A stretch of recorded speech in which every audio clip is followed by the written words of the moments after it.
বন্ধুগণ, আপনারা March two ঢাকায় অংশগ্রহণ করতে যারা ঢাকায় এসেছেন এবং ঢাকায় যারা আন্দোলনকারী বিভিন্ন জায়গায় আছেন, আপনাদের প্রতি বৈষম্য বিরোধী ছাত্র আন্দোলনের পক্ষ থেকে আমি আসিফ মাহমুদ, সমন্বয়ক বৈষম্য বিরোধী ছাত্র আন্দোলন, নির্দেশনা দিচ্ছি আপনারা সবাই শাহবাগে আসুন, শাহবাগে জড়ো হন।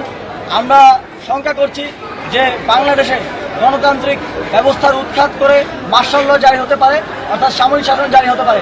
আমরা গতকাল রাতেই ঘোষণা করেছি সামরিক শাসন কিংবা ফ্যাসিবাদকে সার্ভ করে এই ধরনের কোনো শাসন আন্দোলনরত ছাত্র জনতা মেনে নেবে না।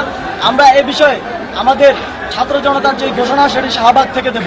আপনারা সবাই শাহবাগে আসুন, যে যেখানে আছে ঢাকার মিছিল নিয়ে শাহবাগে আসুন।